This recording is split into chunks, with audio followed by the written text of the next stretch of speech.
오늘 저는 여러분과 함께 천국은 어떤 곳인가 이 제목으로 말씀을 나누겠습니다. 옛날 서대문 교회 시절이었습니다. 어느 대단히 추운 겨울날 이른 아침에 최자실 목사님과 제가 그 당시 우리 집에서 떠나서 걸어서 교회로 출근을 하고 있었습니다. 그런데 어느 조그마한 골목에서 노점을 하고 있던 분이 벌벌 떨고 있다가 뛰어서 양지 바른 곳에 가서 음지에 있는 그 친구를 부르면서 이렇게 말했습니다. 여보게, 이리 오게, 여기는 천국일세. 우리는 그 말을 듣고 함께 웃었습니다. 천국치고는 너무 초라한 천국이다. 그러면서 웃었습니다만 그 사람 말이 늘 저희 인상에 남아서 잊어지지가 않습니다. 사람들은 천국이란 말을 기쁜 것, 평안한 것, 행복한 것, 풍부한 것, 아름다운 것, 진실된 것, 이러한 것을 표현할 때 흔히 사용합니다. 그런데 성경이 말하는 천국은 이 모든 것을 포함함과 동시에 그보다 더 깊은 뜻을 가지고 있습니다. 천국이란 하늘나라를 의미합니다. 나라가 설립되기 위해서는 주권과 권세가 있어야 나라가 됩니다. 쉽게 말하면 대통령이 있어야 하고 국방과 치안을 유지하는 군대와 경찰이 있어야 합니다. 이것이 가장 기초적인 필요 요건인 것입니다. 천국이 이루어지기 위해서는 절대 주권자이신 하나님이 계셔야만 하고 그 하나님의 뜻을 펼치는 권세가 있어야만 되는 것입니다. 그렇지 않으면 천국이란 신화적인 단어에 불과하게 되는 것입니다. 예수님께서 회개하라, 천국이 가까워 왔다 하셨습니다. 이 말씀은 하나님의 주권이 우리 인간 사회 속에 들어와서 다스리시고 하나님의 권세가 직접 임해서 그 권세로서 하나님이 다스릴 것을 말씀하는 것입니다. 그러면 이 하나님의 주권과 권세가 어느 곳에 어떻게 나타나게 될까요? 여기에 대해서 여러분과 함께 오늘 하나님 말씀을 통해서 알아보고자 합니다. 첫째로 천국은 하나님의 사랑의 아들 나라를 지칭하는 것입니다. 골로새서 1장 13절로 14절에 보면 그가 우리를 흑암의 권세에서 건져내사 그의 사랑의 아들 나라로 옮겼었으니 그 아들 안에서 우리가 구속 곧 죄사함을 얻었도다. 그렇게 말씀하고 있는 것입니다. 우리는 아담과 하와 이후로 에덴에서 쫓겨나서 완전히 마귀의 종이 되었습니다. 죄의 포로가 되고 서로 미워하고 병들고 저주와 곤란 가운데 떨어져 있고 그리고 영원한 죽음과 지옥으로 떨어져가는 비극적인 존재였습니다. 지옥의 세력이 사람들을 도적질하고 죽이고 멸망시키는 그런 가운데서 살아왔었습니다. 그런데 하나님께서 예수 그리스도를 통해서 우리를 구원하시고 아버지 하나님은 우리를 흑암의 권세에서 그리스도의 보혈로 건져내사 하나님의 사랑의 아들 나라로 옮겼습니다. 그러므로 이 땅에 사는 동안에 벌써 하나님의 사랑의 아들 나라가 이 땅에 와 있고 우리는 그 사랑의 아들 나라에 들어와 있는 것입니다. 그러면 우리의 마음속에 바로 하나님의 사랑의 아들 나라가 이루어지는 것입니다. 지금 하나님의 아들의 나라가 우리 눈에 보이지는 않지 않습니까? 우리는 이 땅에 살면서 대한민국이라는 나라 속에 살지만은 하나님의 아들의 나라는 믿음을 통해서 우리의 마음속에 지금 임하여 계신 것입니다. 그러므로 하나님의 아들 나라를 다른 데서 찾으려고 하면 안 됩니다. 예수를 구주로 모신 사람들의 마음속에 하나님의 사랑의 아들 나라가 이루어지는 것입니다. 그러면 하나님의 사랑의 아들 나라에는 무엇이 있을까요? 나라는 주권자와 권세가 있어야 되는 것입니다. 주권자는 예수님인 것입니다. 예수님이 우리의 왕으로서 우리 마음속에 와 계시고 그리고 예수님의 권세인 성령이 우리 마음속에 임하여서 실제로 우리 마음을 지배하고 있는 것입니다. 예수님이 우리나라의 왕이요 예수님이 보내신 성령이 그 권세로서 우리의 마음속에 점령하기 때문에 우리 한 사람 한 사람 마음이 바로 하늘나라요 우리가 모여서 예배보는 이 교회가 바로 하늘나라인 것입니다. 그러므로 이 하늘나라는 로마서 14장 17절에 보면 하나님의 나라는 먹는 것과 마시는 것이 아니요 오직 성령 안에서 의와 평강과 희락이라고 말했습니다. 하나님의 나라는 성령이 임하여서 점령하시고 그리고 예수 그리스도로 말미암아 우리 마음속에 용서받은 의가 가득하고 그리고 하늘나라의 평화가 우리 마음을 다스립니다. 예수 그리스도가 오셔서 우리 마음속에 평화로 가득히 채워주십니다. 그리고 그리스도로 말미암아 빼앗길 수 없는 기쁨이 우리 마음속에 채워지는 것입니다. 이러므로 오늘 천국은 어떤 곳이냐고 물으면 예수 그리스도가 주권자로서 점령하고 계시고 성령이 권세 있게 다스리는 우리 마음속에 의로움이 가득 차고 평화가 가득 차고 기쁨이 가득 찬 이곳이 바로 지상 천국이다, 이렇게 우리가 말할 수가 있는 것입니다. 오늘 그러므로 하늘나라는 여기 있다 저기 있다도 못하려니 하늘나라는 바로 너희 안에 있나니라고 말씀한 것입니다. 오늘 우리 속에 천국이 와 있습니다. 이것을 잊지 마십시오. 먼 미래 장래만 바라보지 말고 현재 내 속에 주권자인 예수님이 계시고 그 권세인 성령님이 오셔서 우리의 마음속에 다스리고 계십니다. 이러므로 영적으로 믿음, 소망, 사랑이 우리 마음속에 차여 있습니다. 의와 평강과 희락이 우리 마음속에 가득 차 있습니다. 이러한 것이 바로 심령천국인 것입니다. 이 심령천국을 가진 사람들이 함께 모여서 예배드리는 것이 바로 교회천국인 것입니다.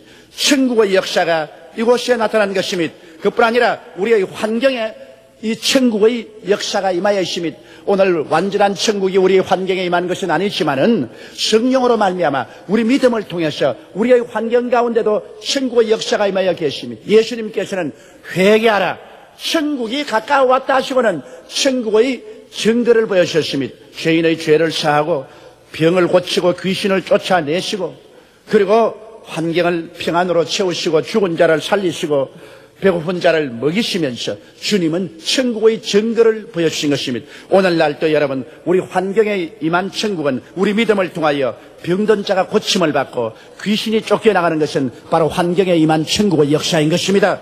그뿐 아니라 저주에서 해방을 얻는 것이 바로 환경에 나타난 천국의 역사인 것입니다. 아담과 하와 이후로 땅은 저주받아 가시와 은극기를 내는 곳에 우리가 믿음으로 말미암아 그리스도를 의지해서 천국의 역사가 우리 생활 속에 나타나서 우리의 주위에 가시와 은극기가 죄지고 저주가 사라지고 아브라함의 축복이 임하는 이것이 바로 천국의 역사인 것입니다. 그래서 머리가 되고 꼴이 되지 않고 위에 있고 아래 내려가지 않고 남에게 구워줄 줄을 꾸지 않은 천국의 역사가 우리 가운데 나타난 것입니다.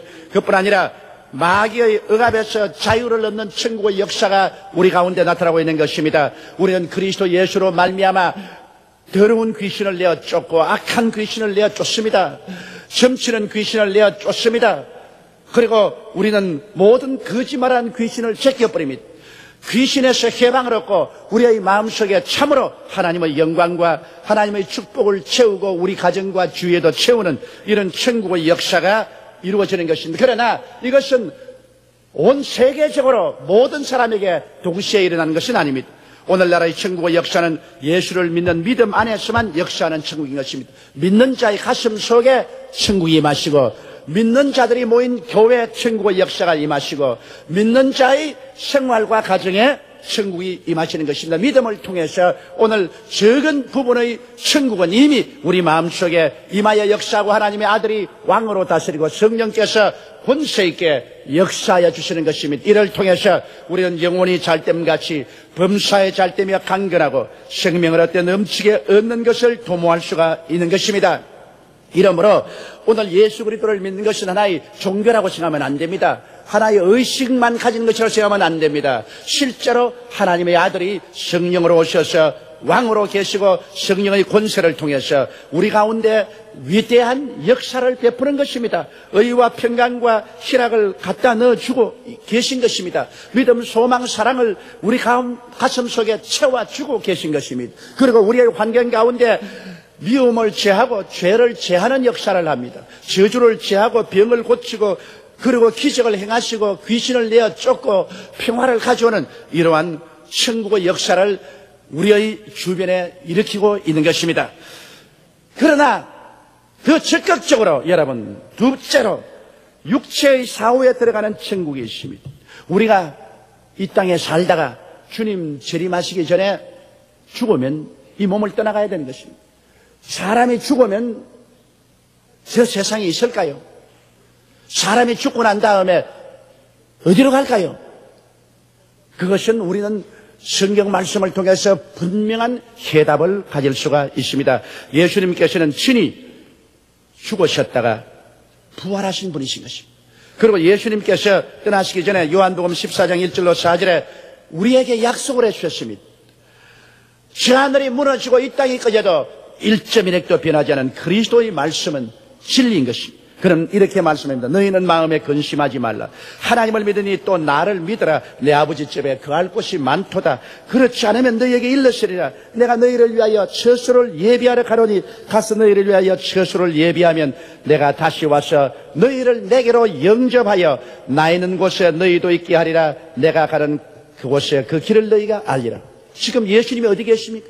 예수님은 지금 천국 낙원에 계십니다. 그러면 주님께서 말씀하시기를 너희가 이 땅을 떠나면 내가 와서 너희를 데리고 나 있는 곳에 함께 있게 하겠다고 말씀하신 것입니다. 너희가 무덤 속에 있으리라 그렇게 말하지 않았습니다. 죽고 난 다음 흔적도 없이 사라지리라 그렇게 말씀하지 않았습니다. 내가 다시 와서 나 있는 곳에 너희를 데리고 가서 함께 있게 하겠다고 말한 것입니다. 천국에는 실제로 우리가 살아서 역사할까요? 그렇게 묻는 사람이 있습니다. 여러분, 우리가 그하고 활동하는 집이 있는데 우리가 안개같이 구름 같으면 집이 무슨 필요가 있습니까? 우리 집은 내가 너희를 위하여 처소를 예비하러 간다 그러는데 실체가 없는데 집이 무슨 필요가 있겠습니까? 그러나 천국에는 분명히 우리가 살 집을 주님이 예비하러 간다고 말씀한 것입니다. 살 집이 있으면 그 살 집에 들어가서 사는 사람은 실체적인 인간이지 안개와 구름 같은 존재가 아닙니다. 안개와 구름에게 무슨 집이 필요한 것입니까? 이러므로 여러분 우리는 이 육신의 장막집을 떠나도 분명한 사람으로서 천국에 들어가서 우리가 집에 거하면서 그리스도와 함께 살게 된 것을 말하는 것입니다. 사도 바울 선생은 놀라운 체험을 했습니다. 그가 고린도 후서를 기록하기 14년 전에 그는 셋째 하늘에 올라간 체험을 했었습니다. 그런데 셋째 하늘에 올라간 그 체험이 너무 뚜렷해서 좌우간 몸을 떠나서 갔는지 몸을 가지고 갔는지 분간을 할 수 없어요. 이 세상에서 몸 안에서 살면서 체험한 것과 너무나 뚜렷하기 때문에 자기로서는 몸을 떠났는지 또 몸 안에 있었는지 알 수가 없다는 것입니다. 그러나 셋째 하늘에 올라가서 도저히 사람의 말로서 형용할 수 없는 하나님의 영광스러운 것을 보고 들었다고 말한 것입니다. 오늘날 학자들은 이야기를 바울 선생이 루스드라에 갔다가 거기에 반대한 자들에게 잡혀서 돌로 맞아 죽었던 사건을 그가 기록했다고 생각을 하고 있습니다. 그는 돌에 맞아 원수들이 보니까 죽었다고 생각해서 그를 시 밖으로 끌고 나가서 그런 무더기에 내가 던져버렸습니다. 원수가 바울을 죽이려고 늘 따라다니는데 그를 돌로 칠 때 약간 아프게 해놓고 거칠리가 만무합니다. 죽도록 때려서 죽은 시체를 끌고 시 밖 그런 무더기에 내가 던져버렸습니다. 제자들이 주위에 둘러서서 기도하고 있는데 바울이 살아난 것입니다. 그래서 바울이 그 체험을 기록했다고 사람들은 말합니다. 고린도후서 12장 1절로 4절에 그는 이렇게 기록했습니다. 무익하나마 내가 부득불 자랑하노니 주의 환상과 계시를 말하리라. 내가 그리스도 안에 있는 한 사람을 아노니 14년 전에 그가 셋째 하늘에 이끌려 간자라. 그가 몸 안에 있었는지 몸 밖에 있었는지 나는 모르거니와 하나님은 아시느니라.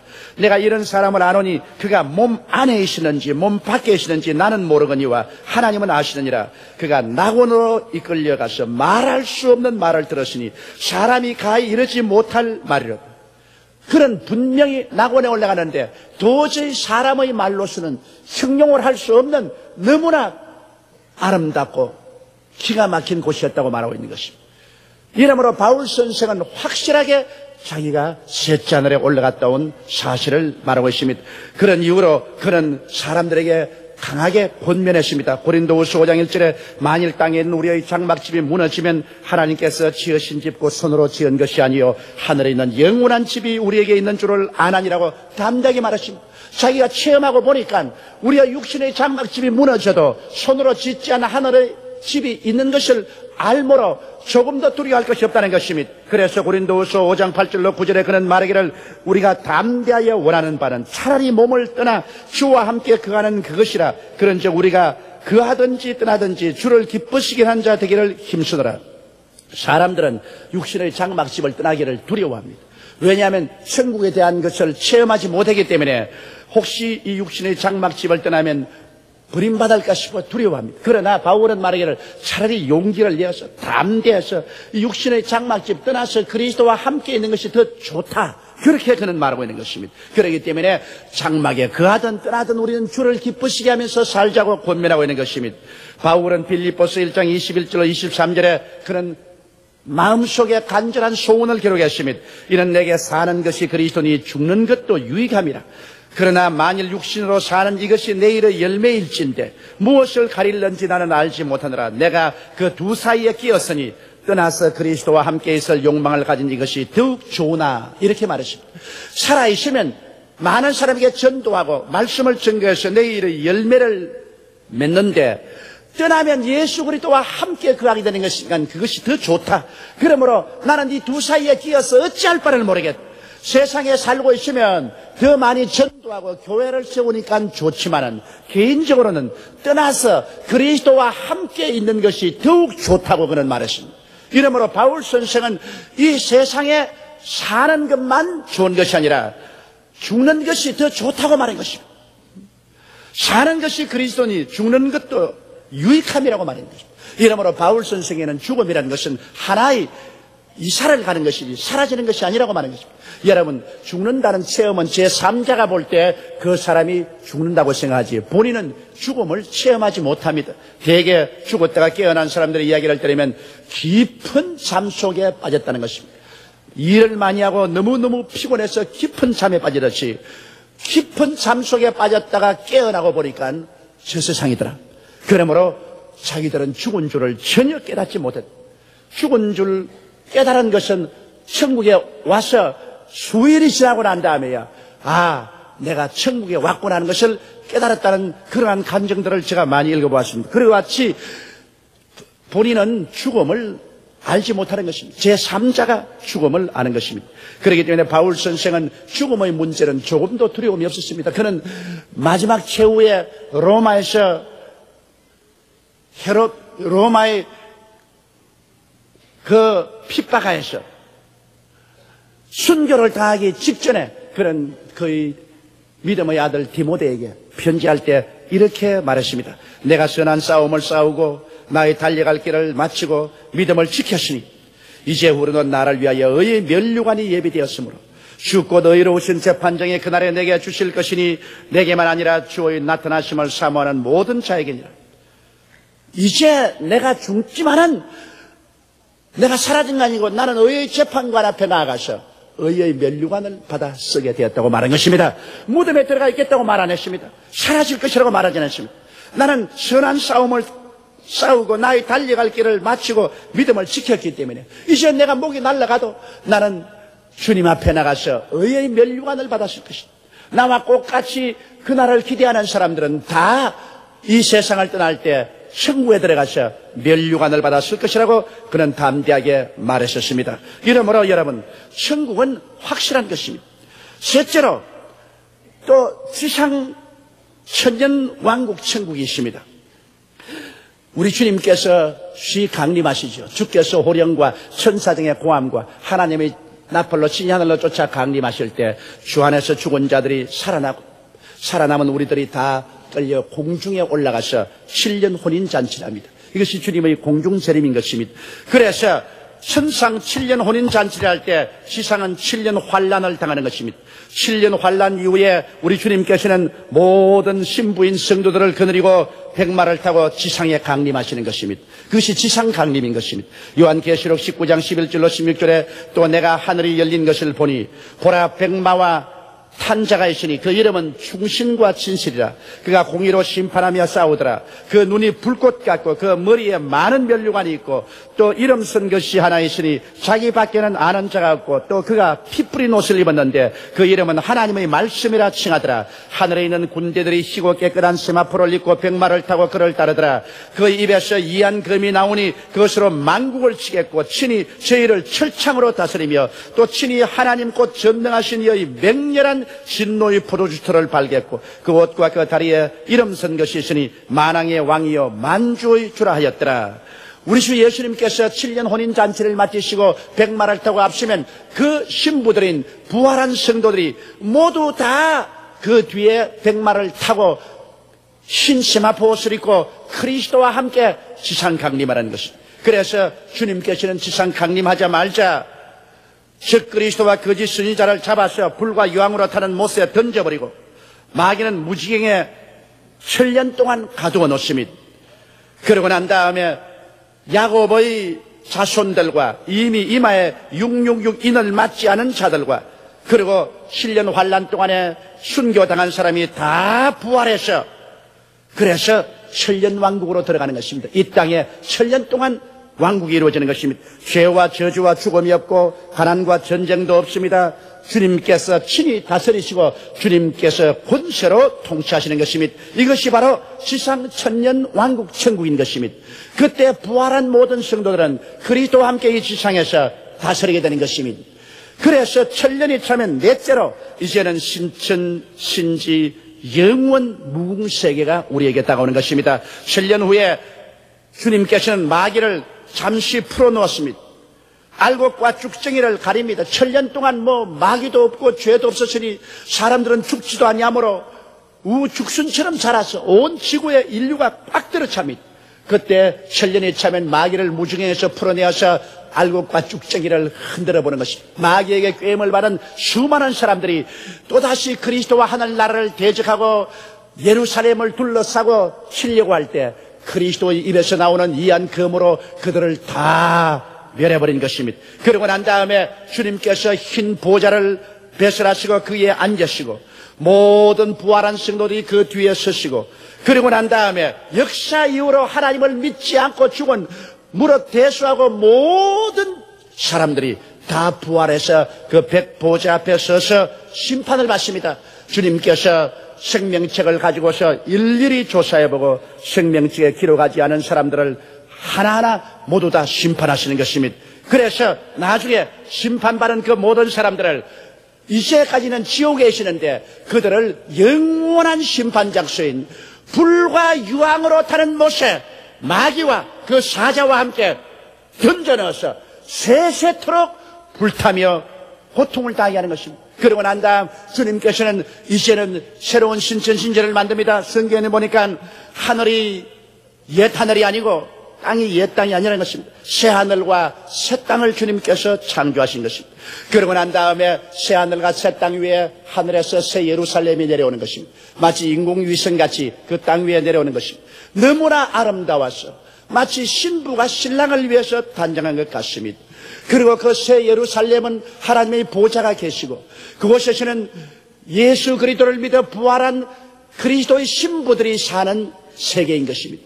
그 새 예루살렘은 보좌에서부터 생수의 강이 흐르고 그 강가에는 12 실화를 맺는 나무들이 나 있고 그리고 그 길은 황금으로 되어 있습니다. 그 성은 진주로 되어 있습니다. 그리고 거기에는 말로 형용할 수 없는 아름다움이 꽉 들어차 있습니다. 그곳에 그리스도와 그 신부들이 함께 거하며 그들은 지구를 다스립니다. 이 지구에는 이제 7년 왕국 후에 살아남은 주로 야곱의 후손들 유대인을 중심으로 해서 그리스도를 섬기는 사람들이 육으로서 남아있습니다. 육의 선민입니다. 그들은 생육하고 번성하며 자라고 자랍니다. 지구가 가득 차지면 또 수성, 금성, 지구, 활성, 목성, 토성, 청한성, 명성 그렇게 만들어 매자 성자 무한히 우주로 퍼져나갈 것입니다. 그리고 우리들은 다 그때 부활한 사람들은 그리스도와 함께 온 우주를 통치하는 왕노릇하게 될 것입니다. 다시는 죽음이 없습니다. 앓는 것이나 고하는 것이 없습니다. 모든 사람의 눈에서 눈물을 닦아버렸습니다. 이제는 그리스도와 같은 모습으로 변화되었습니다.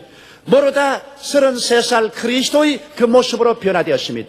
약한 몸이 강한 몸으로, 육의 몸이 신령한 몸으로, 추한 몸이 영화로운 몸으로, 죽을 몸이 영원히 사는 몸으로 변화되어 주와 함께 영원히 이제는 시간이 사라진 세계 속에서 살게 되실 것입니다. 이것이 우리 인간의 미래인 것입니다. 이것이 바로 우리가 기대하는 최후의 천국인 것입니다. 여러분, 에덴 낙원을 이룬 후 인간은 가장 그 마음의 깊은 잠재의식 속에 있는 소원이 언제나 천국에 들어가는 것입니다.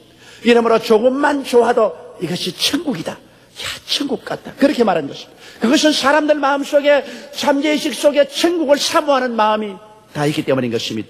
우리 하나님은 이 천국을 주시기 위해서 그리스도 예수를 2000년 전에 보내셔서 십자가에 몸짓고 피를 흘려서 우리 죄악을 사하시고, 그래서 우리의 마음속에 처음 출발로 마음 천국, 그 다음에는 교회 천국, 그 다음에는 천년왕국, 그 다음에는 신천신지 영원 무궁 세계의 단계를 거쳐서 영원한 천국에 들어가서 주와 함께 영원히 무궁토록 살게 될 것입니다. 그러나 성경은 또한 경고하고 있습니다. 그러나 두려워하는 자들과 믿지 않은 자들과 살인자들과 행음자들과 술객들과 모든 거짓말하는 자들은 불과 유황으로 타는 못에 참여하리니 이것이 둘째 사망이라. 육으로 하면 죽고 난 다음에 영으로 또다시 영원히 버림받아 죽는 것이 인간의 불신자의 운명인 것입니다.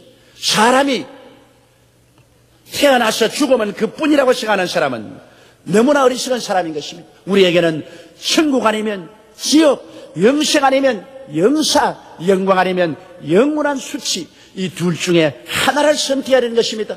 바로 그 선택의 길이 예수님인 것입니다. 내가 곧 길이요 진리요 생명이니 나로 말미암지 않고는 아버지께로 올 자가 없나니라.